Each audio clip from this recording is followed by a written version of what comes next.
Aku pernah berpikir bahwa cinta hanyalah mimpi indah yang tak pernah menyakiti, hingga hari itu tiba dan segalanya hancur berkeping-keping.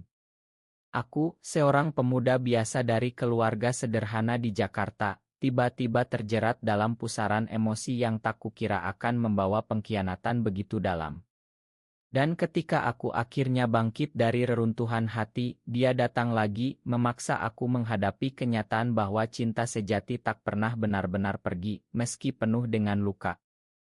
Aku lahir dan besar di pinggiran Jakarta, di sebuah kampung yang ramai dengan suara adzan dan hiruk-pikuk pasar pagi.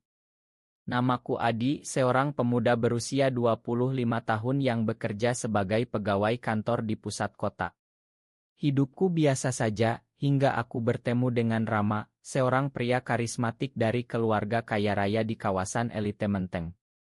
Kami bertemu di sebuah kai kecil saat hujan deras mengguyur ibu kota. Dia duduk sendirian, memandang hujan dengan tatapan kosong, dan aku, yang kebetulan mencari tempat berteduh, duduk di meja sebelahnya. Percakapan kami dimulai dari obrolan ringan tentang cuaca, tapi segera berubah menjadi diskusi mendalam tentang mimpi dan ketakutan hidup. Dalam hati aku merasakan getaran aneh. Aku bukanlah orang yang mudah jatuh cinta, apalagi dengan sesama pria. Di Indonesia, di mana norma masyarakat begitu ketat, aku selalu menyembunyikan bagian diriku yang ini. Tapi Rama berbeda. Dia terbuka, percaya diri, dan seolah tak peduli dengan pandangan orang lain. Hidup terlalu singkat untuk menyembunyikan siapa kita sebenarnya, katanya suatu malam saat kami berjalan di tepi Sungai Ciliwung. Kata-katanya itu seperti angin segar, membuatku berani membuka hati. Kami mulai bertemu lebih sering, berbagi cerita tentang masa kecil, tentang tekanan keluarga, dan tentang mimpi-mimpi yang tertunda.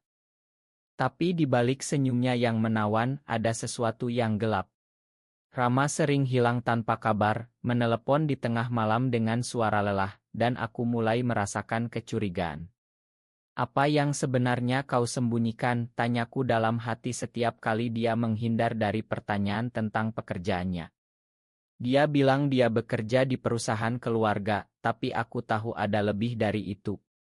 Suatu hari, aku melihatnya bersama seorang wanita cantik di sebuah restoran mewah. Mereka tertawa, dan tangan Rama menyentuh bahunya dengan akrab. Hati aku hancur, tapi aku menahan diri. Mungkin itu saudaranya, pikirku mencoba meyakinkan diri sendiri. Konflik pertama muncul saat aku mengonfrontasinya. Siapa dia? Tanyaku dengan suara gemetar. Rama tersenyum tipis, hanya teman bisnis. Tapi matanya tak bisa berbohong. Aku merasa dikhianati, tapi cinta membuatku buta. Kami melanjutkan hubungan dengan janji-janji manis yang Rama ucapkan. Aku percaya karena aku tak ingin kehilangan dia. Setiap malam aku berbaring sendirian mempertanyakan diriku sendiri. Kenapa aku begitu lemah? Kenapa aku tak bisa pergi? Pikiran itu menghantuiku, membuat tidurku tak nyenyak. Lambat laun hubungan kami semakin dalam. Rama membawaku ke Bali untuk liburan pertama kami. Di sana, di bawah sinar matahari pantai Kuta, dia mengaku cinta. Adi, kau adalah satu-satunya yang membuatku merasa hidup, katanya sambil memelukku. Aku bahagia, tapi di dalam ada keraguan yang tumbuh. Kembali ke Jakarta, kehidupan sehari-hari mulai menunjukkan retak-retak. Rama sering marah tanpa sebab, dan aku menjadi sasaran. Kau terlalu posesi, bentaknya suatu kali. Aku diam, menelan luka. Suatu malam, aku menemukan pesan di ponselnya yang terbuka. Pesan dari wanita itu, kapan kita bertemu lagi, sayang? Hati aku seperti ditusuk. Aku menangis sendirian di kamar, mempertanyakan segalanya. Kenapa aku biarkan ini terjadi? Aku pantas lebih baik. Tapi ketika Rama pulang, dia memelukku dan meminta maaf. Itu masa lalu, katanya. Aku memakan, tapi luka itu tak pernah sembuh benar. Kehidupan di Jakarta terus berjalan dengan kemacetan dan hiruk-pikuknya. Aku bekerja keras, mencoba melupakan keraguan. Teman-temanku mulai curiga. Adi, kau terlihat lelah akhir-akhir ini, kata sahabatku, Budi. Aku tersenyum palsu, hanya capek kerja. Tapi di dalam, aku berjuang dengan identitasku. Menjadi GAI di Indonesia bukan hal mudah, ada tekanan dari keluarga, masyarakat, dan agama. Rama seolah menjadi pelarianku, meski dia sendiri penuh misteri. Puncak pertama datang saat aku mendengar rumor dari teman kerjanya. Rama ternyata akan dijodohkan dengan wanita itu oleh keluarganya. Ini untuk bisnis, katanya saat aku bertanya. Aku marah, jadi aku apa bagimu? Mainan. Kami bertengkar hebat, dan untuk pertama kalinya, aku pergi meninggalkannya. Di jalanan malam Jakarta, aku berjalan sendirian, air mata mengalir. Aku harus bangkit, pikirku. Tak ada lagi pengkhianatan ini. Tapi Rama tak menyerah. Dia datang ke apartemenku memohon. Aku tak bisa tanpa kau, katanya dengan suara parau. Aku lemah dan kami kembali bersama. Hubungan ini seperti roller coaster, penuh naik turun. Aku mulai merasakan kedalaman emosi yang tak pernah kualami sebelumnya. Cinta ini membuatku hidup, tapi juga menyakiti. Di akhir ile ini, aku menyadari bahwa perjalanan kami baru saja dimulai. Ada rahasia besar yang Rama sembunyikan, dan itu akan mengubah segalanya. Kembali bersama Rama setelah pertengkaran itu, aku merasakan campuran antara kebahagiaan dan ketakutan. Setiap pagi aku bangun dengan pikiran, hari ini mungkin hari terakhir kita.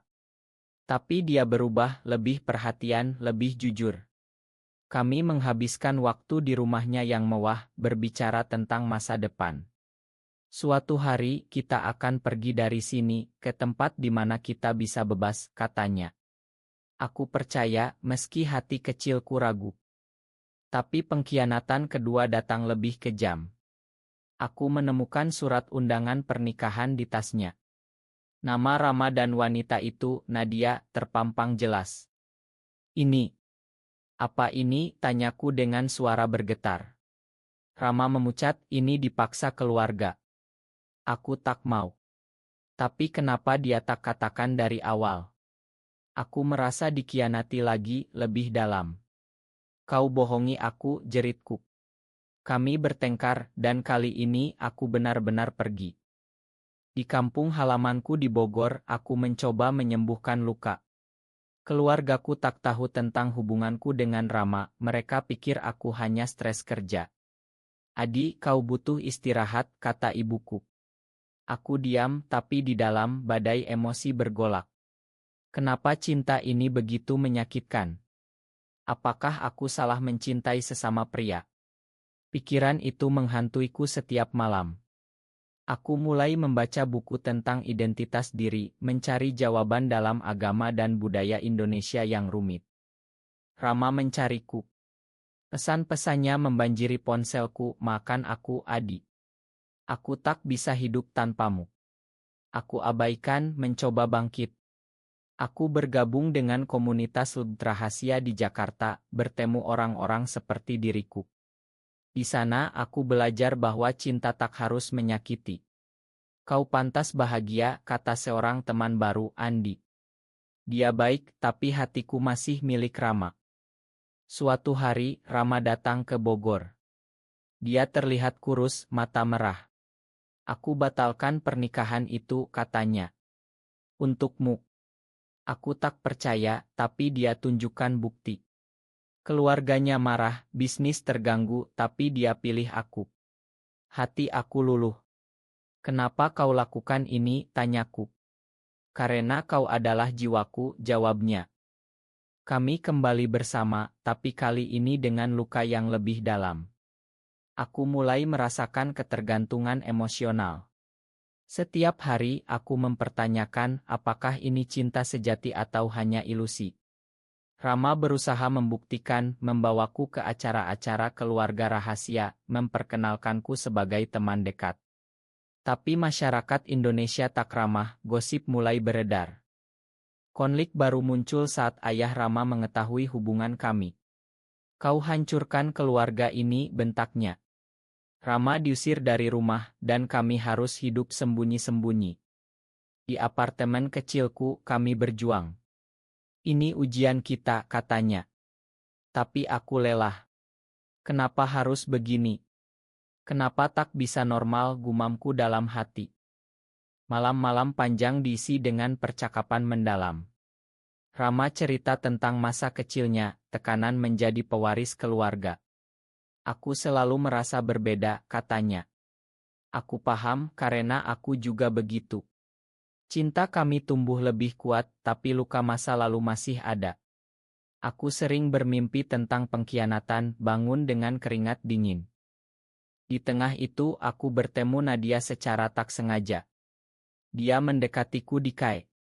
Rama mencintaimu, tapi dia tak bisa lepas dari keluarganya, katanya. Kata-katanya seperti pisau. Aku pulang, marah pada Rama. Kenapa kau tak katakan semuanya? Kami bertengkar lagi, tapi kali ini kami saling memahami lebih dalam. Hubungan ini membuatku tumbuh. Aku belajar bahwa cinta butuh pengorbanan. Tapi di dalam, aku merasakan badai yang lebih besar akan datang. Rama mulai menyembunyikan sesuatu lagi dan aku takut. Apalagi yang akan hancurkan kita, pikirku. Emosi semakin intens, luka semakin dalam. Kehidupan kami setelah Rama diusir semakin sulit. Kami pindah ke Yogyakarta mencari kedamaian di kota budaya itu. Di sana, jauh dari hiruk-pikuk Jakarta, kami mencoba membangun hidup baru. Rama bekerja sebagai konsultan relance, aku melanjutkan pekerjaanku secara remote. Tapi bayang-bayang masa lalu tak pernah hilang. Setiap malam, aku bergumul dengan pikiran, apakah ini layak? Apakah aku bahagia benar? Rama berusaha keras. Dia belajar memasak makanan tradisional Indonesia untukku, seperti rendang dan sate. Ini untukmu, Adi, katanya dengan senyum. Tapi di balik itu aku melihat kesedihannya. Keluarganya memutus hubungan dan dia sering menangis diam-diam. Aku menyesal menyakitimu, katanya suatu malam. Aku peluk dia, tapi hati aku penuh keraguan. Kenapa cinta ini penuh air mata? Konflik memuncak saat ayah Rama datang ke Yogyakarta. Dia menemukan kami dan marah besar. Kau pilih dia daripada keluarga, bentaknya pada Rama. Aku diam, tapi di dalam aku merasa bersalah. Ini salahku, pikirku. Rama mempertahankanku, ini pilihan hatiku. Ayahnya pergi dengan ancaman, kau akan menyesal. Setelah itu, Rama berubah. Dia menjadi pendiam, sering keluar malam tanpa kabar. Aku curiga lagi. Apa yang kau lakukan, tanyaku. Dia bilang urusan bisnis, tapi aku tak percaya. Suatu hari, aku ikuti dia dan melihatnya bertemu Nadia di sebuah hotel. Hati aku hancur lagi. Pengkhianatan ketiga, gumamku. Aku konfrontasi dia di rumah. Kenapa lagi? Kenapa selalu begini, jeritku. Rama menangis, ini untuk melindungimu. Keluargaku ancam bisnis dan Nadia bantu aku. Tapi itu tak cukup. Aku pergi meninggalkan Yogyakarta, kembali ke Jakarta. Di kereta aku menangis sepanjang jalan. Cukup sudah. Aku harus akhiri ini. Di Jakarta aku mencoba hidup baru. Bergabung dengan Ngoyang mendukung hak aku menemukan tujuan. Aku bisa bahagia tanpa dia, pikirku.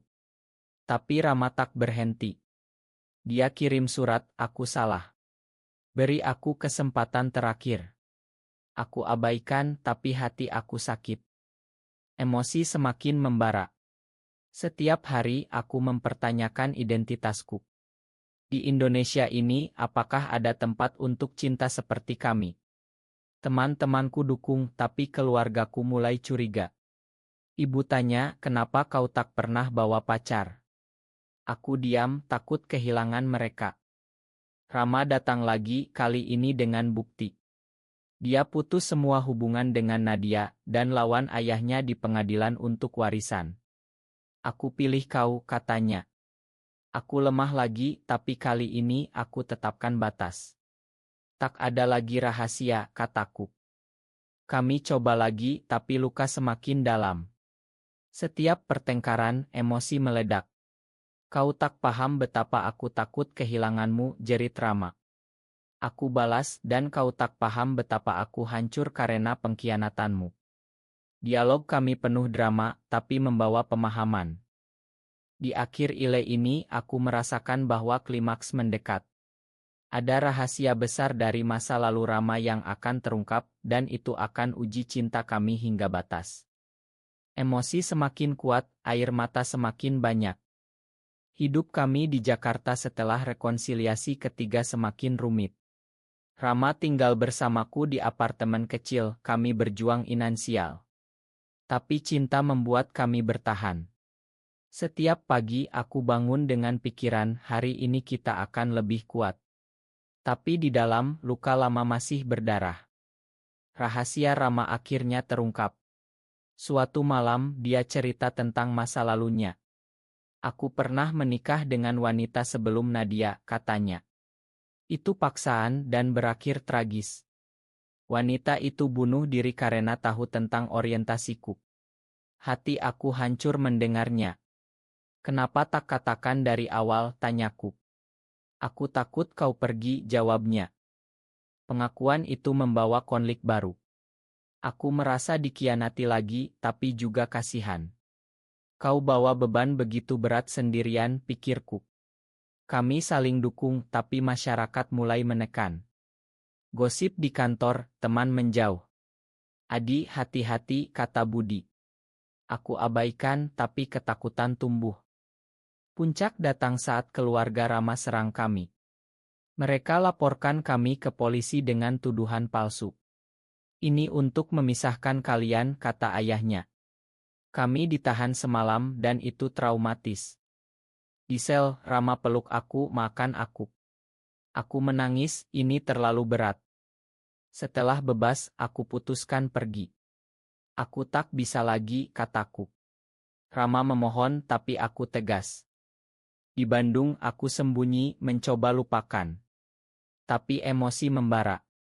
Setiap malam aku bermonolog, kenapa cinta ini seperti kutukan. Apakah aku ditakdirkan sendirian? Rama cari aku lagi.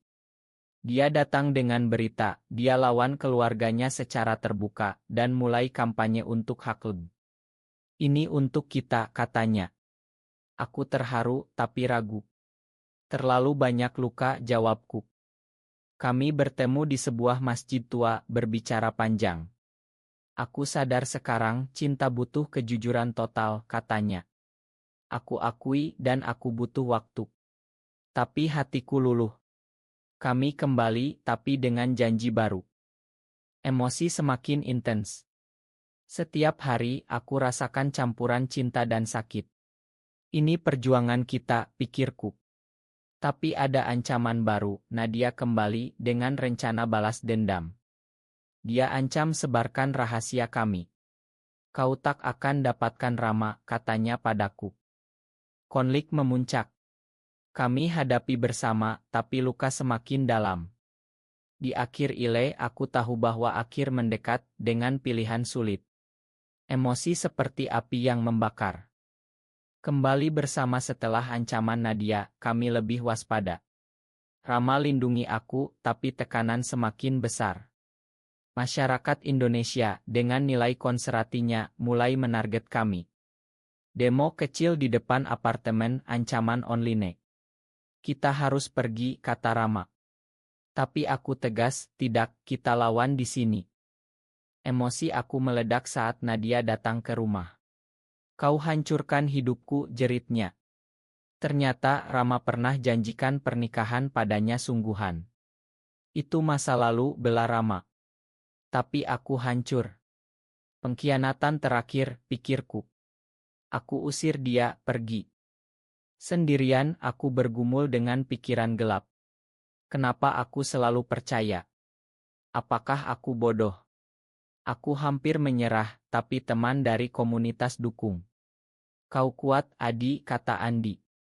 Aku mulai terapi mencari kedamaian dalam. Rama tak menyerah. Dia kirim ide, aku berubah karena kau. Beri aku kesempatan membuktikan. Aku nonton berulang, air mata mengalir. Aku masih cinta, akui hati kecilku. Kami bertemu di Pantai Anyer. Di sana, di bawah matahari terbenam, dia berlutut. Makan aku untuk segalanya. Aku peluk dia, kita mulai baru. Tapi di dalam, aku tahu ini tak mudah. Hidup baru dimulai, tapi konflik internal semakin kuat. Aku sering ragu apakah ini benar. Rama juga berjuang dengan guiltnya. Dialog kami penuh emosi, aku tak pantas untukmu, katanya. Dan kau adalah segalanya bagiku, balasku.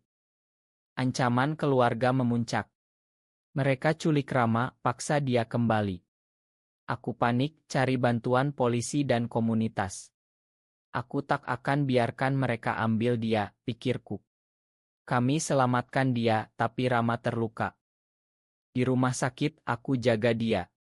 Kenapa kau lakukan semua ini, tanyanya lemah. Karena cinta, jawabku. Emosi mencapai puncak, air mata tak berhenti. Di akhir ile, kami hadapi keputusan akhir. Emosi seperti tsunami menyapu segalanya. Setelah insiden penculikan, Rama pulih lambat. Di sisinya, aku renungkan perjalanan kami. Dari pengkhianatan ke pengampunan, ini cerita kita. Kami putuskan tinggalkan Indonesia sementara, ke Singapura untuk aman. Tapi sebelum pergi, kami hadapi keluarga. Di rumah besar Menteng, aku berdiri di depan ayah Rama. Cinta kami nyata, kataku tegas. Ayahnya marah, tapi Rama bela, ini hidupku. Akhirnya, ada rekonsiliasi kecil, ayahnya terima, meski sulit. Nadia juga minta maaf. Aku salah, katanya. Kami ampuni karena pengampunan adalah kunci. Kembali ke kehidupan, kami bangun ondasi baru. Rama mulai bisnis sendiri, aku dukung Hakleb. Kita inspirasi bagi banyak orang, katanya. Aku setuju, tapi di dalam, luka masih ada, tapi membuat kami lebih kuat. Cinta kami matang, penuh pengertian. Setiap hari, aku syukuri. Dari kegelapan kita temukan cahaya, pikirku. Kembali ke Indonesia setelah setahun, kami hidup bebas. Masyarakat berubah lambat, tapi kami tak takut. Cerita kami jadi simbol harapan. Di akhir, aku sadari bahwa cinta sejati butuh perjuangan. Kami bahagia dengan akhir personel, tak sempurna, tapi nyata.